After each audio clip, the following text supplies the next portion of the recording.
Welcome back to Dateline New Haven. I'm Paul Bass, inviting you to look behind the headlines on the stories that make our city and state tick. Sarah Ganong's been making our community and our state tick for years. That's why she keeps coming back on this radio show. Sarah's the state director of the Working Families Party, and she's here for next Tuesday's election, which I'm trying to get used to, Sarah, that it's really not just next Tuesday's election. To be able to get in and vote whenever they are available and have the option to. I myself voted on Saturday.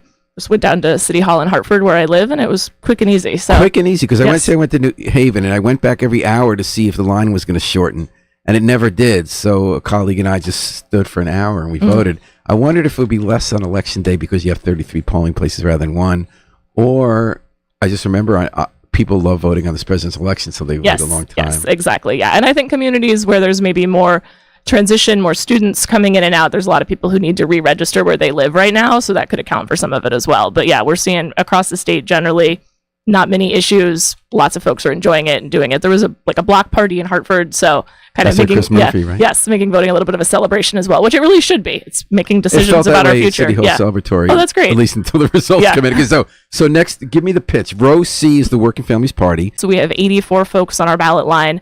I think 82 of them are also running on the Democratic line as well. So sort of.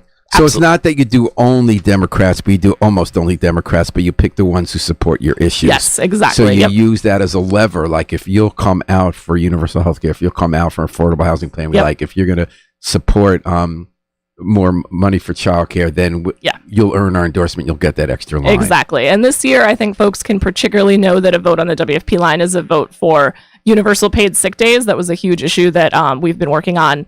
Helped pass the first bill in the country in 2011, came back in a coalition earlier this legislative session, and everybody in Connecticut supported, and none of those folks are going to be on our ballot line this year. Gotcha. So yeah, kind of just a little bit of a kind of indicator of what values folks have and voters have in our elected officials as well. And then you're also saying that they're when they say for affordable housing, to what extent do they get is it for zoning reform so that suburbs have to allow denser housing, or what was that? Yeah, so supporting affordable housing, supporting universal health care, supporting predictable scheduling, lots of different issues. issues. Like you work at Starbucks, they're not going to tell you at 7 p.m. you're coming at 8 in the morning, so you have to get child care. Yep. Is there a bill for predictable scheduling?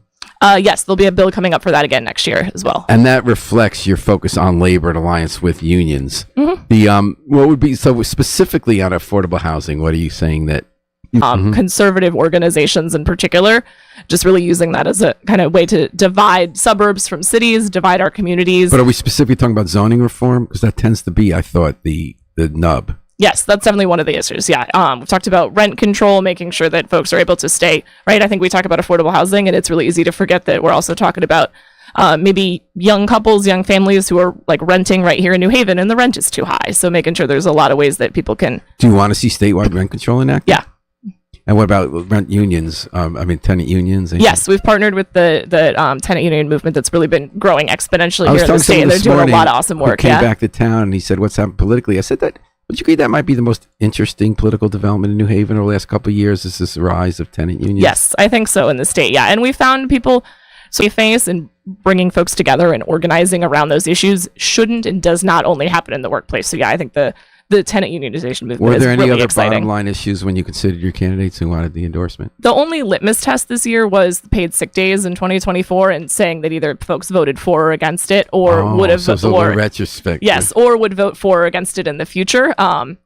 But there's obviously a lot of issues in our questionnaire. It's like 80 questions and a lot of things that we care about, and it's important to know where candidates stand. So that was the bill this year that extended to within 3 years? Yeah, within 3 years. Within 3 years, everyone in the state will be covered. It sort of cycles in, so the size of employer will decrease over time. Who are the two who are not Democrats? So Sam Pudlin is running in Hartford for the registrar. The Democrats didn't put anyone up for state representative, so she's running WFP only for state rep there. And why didn't they want to endorse her? I think the timing didn't work. That there was no Democrat put forward, so she stepped in afterwards to run. Our deadlines are later for endorsement than the major parties. But one of your goals, is fair to say, is to move the Democratic Party to the left. Yes, absolutely. By working within it. Mm-hmm. So Sarah Ganong, give us the pitch for why people who haven't voted yet, why they should vote row C. So voting on row C, everywhere you're able to. We have Chris Murphy is on the ballot statewide, so everybody's ballot has the Working Families Party line. And then again, if you live in one of the communities that has one of the other 83 candidates, really encourage folks to vote on row C as a vote for your values, standing up for workers' rights, standing up for the environment, affordable housing. Be interpreted as being for those issues. Yes. And I But will. in New Haven, we only had that one option, right? Yes. Which is Chris. Why didn't Rosa DeLauro come for the endorsement? I don't know. She didn't want to seek it this year. Do you have any idea why some people might not I don't want to? know. I mean, she would have gotten it, right? I think also she has an election that she will win without any additional support. So then But- why get someone who might say you're associated with them? Yeah, no, I haven't spoken to her about it this year. How about Johanna Hayes against Logan in Yes. George Logan in Yes, the that's one of our district? high priorities. Exactly. You know, I get such mixed messages about that race. It's a rematch, and I do think there's something. It's a rule in Connecticut law that anytime George Logan runs for office, it has to be within 1/10 of 1%. You know what I mean? It Those have certainly seems recounts that, and yes. state yes. office, federal office. But it doesn't seem like it might be as close as people think this year. I know you're not supposed to say that because you want people to vote, but Yeah, I think there's a lot up in the air, and everybody is obviously working really hard to be Well, it's the getting only- and in the state house. Really focused sort of around the state on a few of those pickup opportunities, and I think particularly pickup opportunities for people who are going to be more aligned with our values. We've really seen, right? I mentioned those 8 Dems that voted against paid sick days earlier this year. We've really been focused on making sure that the within the Democratic caucus, if this balance of 2-to-1 Democratic and Republican majorities hold, that we're able to influence within that caucus to pass some more progressive policies. so you really did the nuts and bolts of politics. The big picture is Kamala Harris. Yes. Did your party endorse her? We did, yes. I'd be remiss to not encourage folks to vote for the Harris Wall We ticket can as vote well. for them on the line here. Yeah, so we don't have the ballot line for presidential in